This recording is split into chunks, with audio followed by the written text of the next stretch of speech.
terhambat pasca reeskalasi intensitas perang antara AS dan Iran pada awal Juli 2026. IMF dan publikasi World Economic Outlook. IMF dalam publikasi World Economic Outlook Update edisi Juli 2026 memperkirakan pertumbuhan ekonomi global sebesar 3% year on year pada tahun 2026, sedikit lebih rendah dibandingkan proyeksi April 2026 sekitar 3,1% year on year di tengah inflasi global yang kembali meningkat. Ekonomi Indonesia pada triwulan kedua tahun 2026 diperkirakan tetap tumbuh kuat di tengah tantangan ekonomi global. Daya beli masyarakat tetap terjaga dalam mendukung konsumsi rumah tangga, didukung oleh peran absorber APBN dalam mendorong efektivitas program perlindungan sosial, stabilisasi harga pangan dan energi, penciptaan lapangan kerja, serta stimulus pada periode libur sekolah.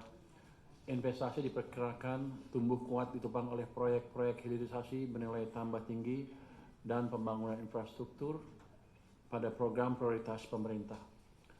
Konsumsi pemerintah diperkirakan tumbuh positif sejalan dengan kecepatan belanja program prioritas pembayaran gaji ke-13 bagi aparatur sipil negara dan penyaluran bantuan sosial.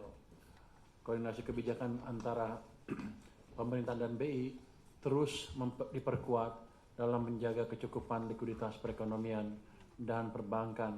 Ini tercermin dari pertumbuhan uang primer yang tinggi sepanjang triwulan 2 dan berlanjut tumbuh 15,4% pada Juli minggu ketiga 2026 dan fungsi intermediasi perbankan yang semakin baik. Aktivitas manufaktur sempat termoderasi pada akhir triwulan kedua, namun kembali melanjutkan ekspansi pada bulan Juli 2026 dengan PMI manufaktur di level 50,2, menunjukkan pemulihan optimisme pelaku usaha. Ke depan, sinergi kebijakan antar lembaga anggota KSSK akan terus diperkuat guna menjaga keberlanjutan momentum pertumbuhan.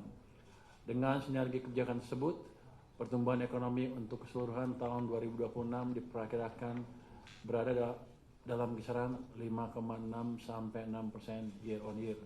Ditopang berbagai sinergi kebijakan pemerintah dan lembaga anggota KSSK lainnya untuk menjaga berlanjutnya momentum pertumbuhan.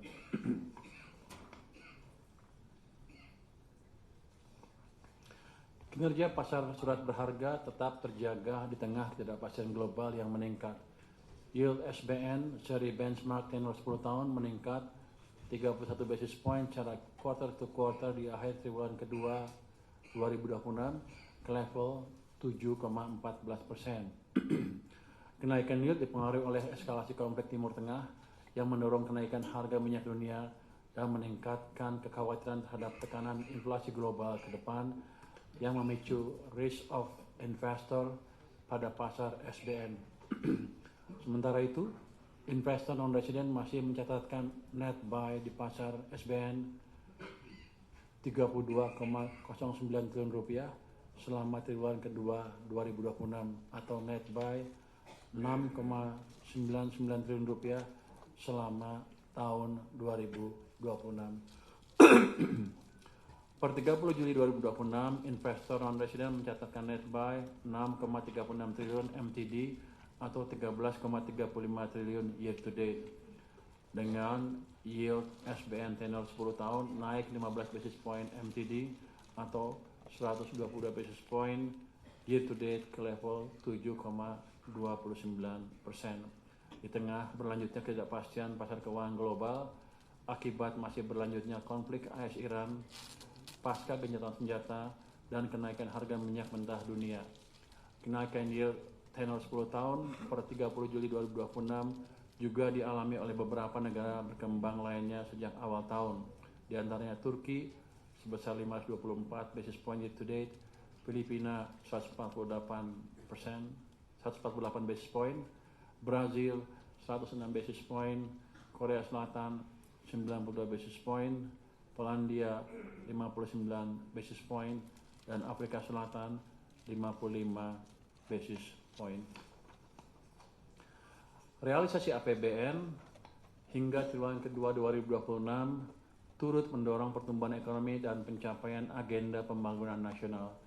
APBN menjalankan peran strategis melalui kinerja pendapatan negara yang positif, belanja negara yang optimal, serta pembiayaan yang terukur.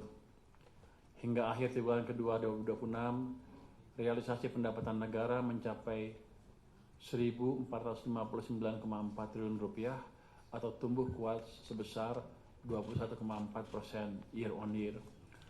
Realisasi penerimaan perpajakan mencapai Rp1.035,7 triliun atau tumbuh tinggi sebesar 24,6% year on year. Realisasi tersebut dipengaruhi oleh kondisi ekonomi yang semakin baik, dampak implementasi Cortex yang positif, serta upaya intensifikasi dan ekstensifikasi. Sementara itu, realisasi penerimaan kepabeanan dan cukai menunjukkan sinyal pemulihan yang mencapai Rp152 triliun atau tumbuh sebesar 3,4% year on year. Realisasi kinerja penerimaan negara bukan pajak atau PNBP masih on track, menunjukkan capaian yang baik sebesar Rp271 triliun atau tumbuh sebesar 21,6% year on year. Kinerja belanja negara semakin produktif dengan realisasi mencapai Rp1.656 triliun atau tumbuh sebesar 17,8% hingga akhir triwulan kedua tahun 2026. Realisasi belanja pemerintah pusat mencapai Rp1.298,6 triliun atau tumbuh sebesar 29,4% year on year. Realisasi belanja dipengaruhi antara lain oleh pelaksanaan program makanan bergizi gratis, penyaluran bansos, pembangunan infrastruktur, pembayaran THR dan gaji ke-13, pembayaran manfaat pensiun, serta pembayaran subsidi dan kompensasi BBM dan listrik. Pembiayaan anggaran mendukung pengelolaan APBN yang kredibel dan akuntabel. Hingga triwulan kedua 2026, realisasi pembiayaan anggaran mencapai Rp452 triliun atau tumbuh sebesar 59,4%. Realisasi ini didukung oleh pengelolaan pembiayaan utang secara prudent dan terukur, serta memperhatikan likuiditas pemerintah, kondisi kas yang optimal, dan dinamika pasar keuangan. APBN tetap dioptimalkan untuk berperan sebagai shock absorber, agent of development, dan protecting the poor. Sebagai shock absorber, pemerintah menjaga daya beli masyarakat serta stabilitas harga dan pasokan BBM dan pangan melalui subsidi dan kompensasi dengan realisasi masing-masing mencapai Rp116 triliun dan Rp116,9 triliun. Sebagai agent of development, APBN diarahkan untuk mengakselerasi pelaksanaan program prioritas termasuk program MBG yang telah merealisasikan anggaran sebesar Rp101,1 triliun untuk 63,13 juta penerima manfaat dan sekolah rakyat dengan realisasi Rp13,1 triliun untuk 104 sekolah permanen.